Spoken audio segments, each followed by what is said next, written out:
ഏട്ടനെ കാണുന്നില്ലല്ലോ, എവിടെ പോയി? വീണ്ടും പുറത്തെവിടെങ്കിലും ആര് നോക്കി നിപ്പുണ്ടാവും. അതെ, അതിന് തന്നെയാ സാധ്യത. ആ, നിങ്ങൾ ഇരിക്കെ, ഞാൻ പോയി വിളിച്ചിട്ട് വരാം. പാറു ഇരിക്കെ.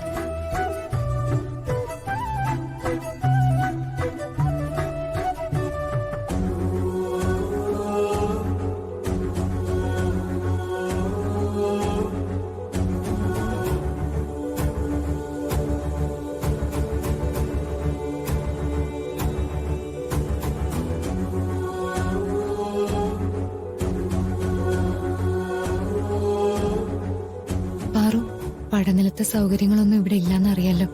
അതൊക്കെ ഒന്ന് അഡ്ജസ്റ്റ് ചെയ്യേണ്ടി വരും. No fan, no AC, no fridge, no washing machine. ആകെ ഉള്ളൊരു ടിവിയാണ്. അങ്ങനെ ഒരു ടിവി ഈ വീട്ടിൽ മാത്രമേ കാണുള്ളൂ. അത് ഓൺ ചെയ്യാൻ പോലും ഏട്ട സമ്മതിക്കില്ല. വളരെ ലളിതമായി ജീവിക്കണമെന്നാ ഏട്ടന്റെ പോളിസി. ഏട്ടന്റെ ഈ പോളിസിയൊക്കെ എടുത്ത് മാറ്റാൻ നേരായി എന്റെ ഏട്ടത്തിയമ്മേ. ഇനി ഏട്ടത്തിയമ്മ വേണം ഏട്ടനെ മാറ്റിയെടുക്കാൻ. ഏട്ടന് ഏട്ടത്തിയമ്മ അത്രയ്ക്ക് ഇഷ്ടല്ലേ. അതുകൊണ്ട് ഏട്ടത്തിയമ്മ എന്ത് പറഞ്ഞാലും ഏട്ടൻ കേൾക്കും.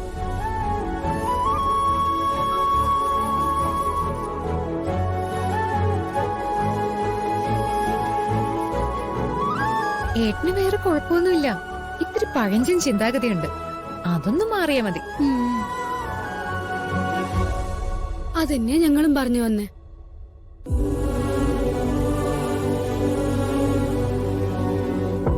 അല്ല, ഏട്ടത്തിയമ്മയുടെ നാണം ഇതുവരെ മാറിയില്ലേ?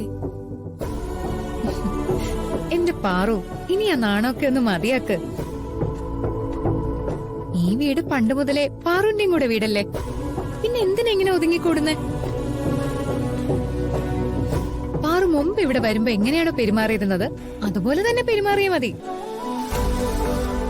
അതെ, അത് തന്നെ ഞങ്ങൾക്കും ഇഷ്ടം. ഏട്ടന് വേണ്ടി ദൈവം സൃഷ്ടിച്ചതാ പാറുവിനെ. ഗിരിയും പാർവതിയും. ഗിരി എന്നാൽ ശിവൻ, ശിവനും പാർവതിയും. ശിവനില്ലെങ്കിൽ പാർവതിയില്ല, പാർവതിയില്ലെങ്കിൽ ഗിരിയും ഇല്ല. അങ്ങനെയല്ലേ ഏട്ടത്തിയമ്മേ?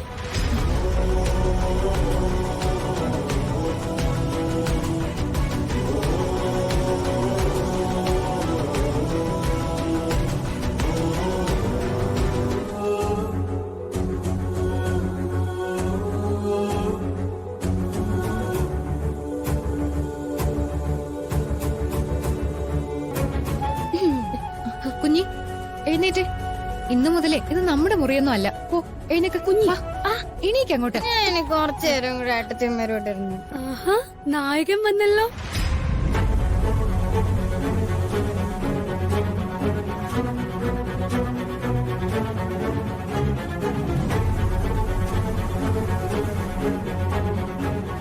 കടന്നു വരൂ നായക. നായകയുടെ അടുത്തേക്ക് വന്നാലും. വായേട്ടാ.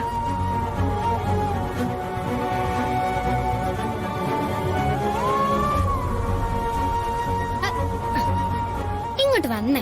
കയറി വാ.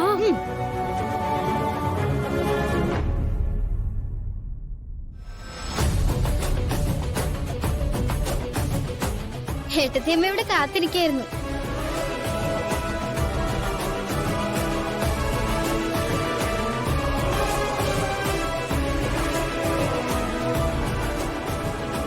ഇനി ഞങ്ങളായിട്ട് നേരം പാഴാക്കുന്നില്ല. ഞങ്ങൾ ഇറങ്ങുക. വാ വാ. By.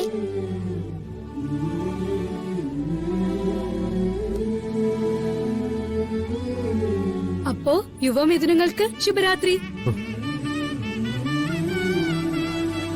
Good night. Good night.